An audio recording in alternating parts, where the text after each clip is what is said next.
Assalamualaikum warahmatullahi wabarakatuh. Puji syukur kehadirat Allah, anak-anak masih diberi kesehatan, dilindungi oleh Allah. Pada kesempatan kali ini, mari kita belajar pendidikan agama Islam dengan bab Toharoh. Pengertian Toharoh adalah bersuci dari hadas dan najis menurut ajaran agama Islam. Pengertian dari hadas. Hadas adalah keadaan tidak suci pada diri seorang muslim yang menyebabkan ia tidak boleh sholat atau tawaf. Pengertian dari najis. Najis adalah kotoran yang menjadi sebab terhalangnya seorang muslim untuk beribadah kepada Allah Subhanahu wa ta'ala. Macam-macam hadas ada dua, yaitu hadas kecil dan hadas besar. Hadas kecil contohnya kentut, kencing, BAB, bersentuhan laki-laki dan perempuan yang bukan muhrim. Cara mensucikannya dengan wudhu atau tayamum. Berikutnya hadas besar, contohnya bersetubuh, keluar mani, haid, nifas, meninggal dunia. Cara mensucikannya dengan mandi wajib atau tayamum. Macam-macam najis ada tiga, yaitu najis mukhaffafah atau disebut najis ringan. Contohnya kencingnya bayi laki-laki yang belum berumur 2 tahun dan belum makan apapun kecuali ASI.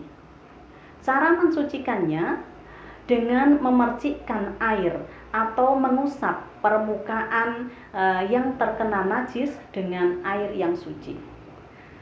Berikutnya najis mutawasitoh. Najis mutawasitoh adalah najis sedang seperti darah, nanah, air seni, tinja, bangkai binatang. Cara mensucikannya dengan menghilangkan zat, rasa, warna, dan baunya dengan air yang suci.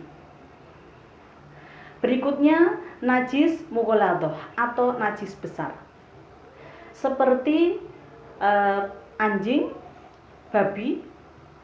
Cara menghilangkannya atau mensucikannya dengan membasuh sebanyak 7 kali, 1 kali diantaranya dicampur dengan tanah yang suci.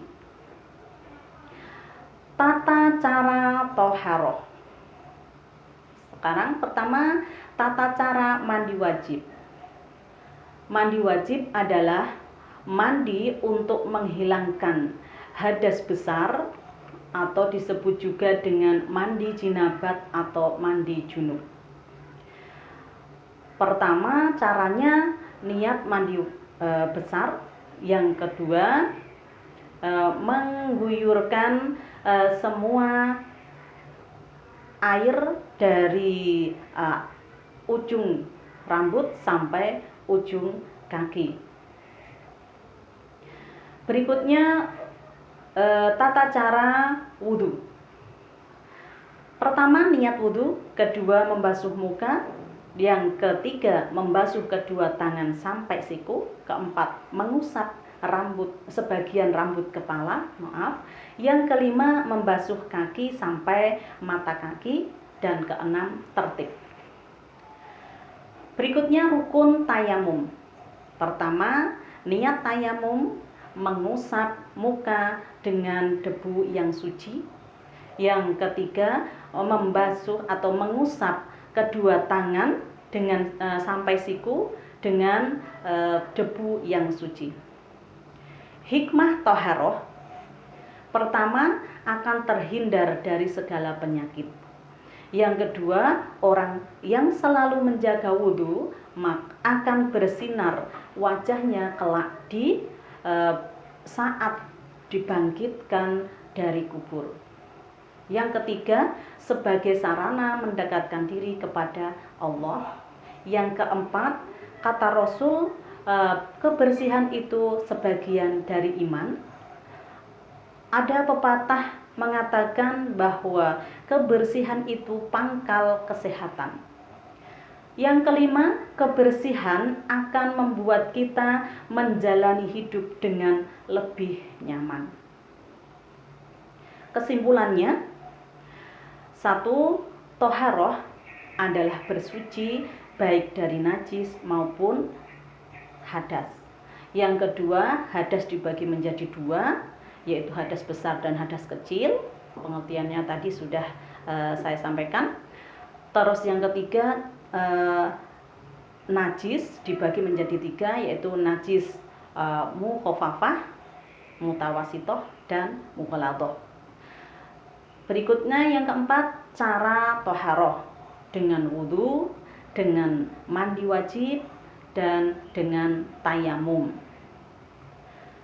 Yang kelima, kita harus senantiasa menjaga kebersihan dan kesucian dimanapun, kapanpun, baik suci dari najis maupun suci dari hadas. Berikutnya, anak-anak, tolong diperhatikan. Ibu akan mengasih pertanyaan. Pertama, mengapa toharoh itu penting? Yang kedua, jelaskan perbedaan antara hadas dan najis. Yang ketiga, jelaskan cara tayamum. Mungkin itu saja. Mari kita bahas 3 pertanyaan tadi. Pertama, toharoh itu penting. Karena apa?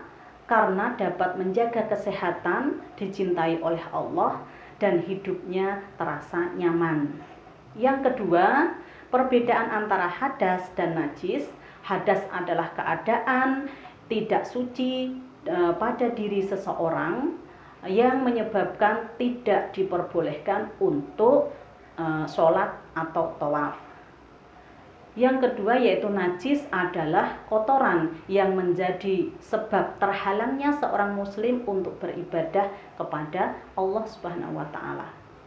Pertanyaan yang ketiga, cara tayamum. Pertama, niat tayamum. Yang kedua, mengusap muka dengan debu yang suci. Dan yang ketiga, mengusap kedua tangan sampai siku dengan debu yang suci. Demikian anak-anak. Mohon maaf atas segala kekurangan dan kesalahan. Akhirnya, wassalamualaikum warahmatullahi wabarakatuh.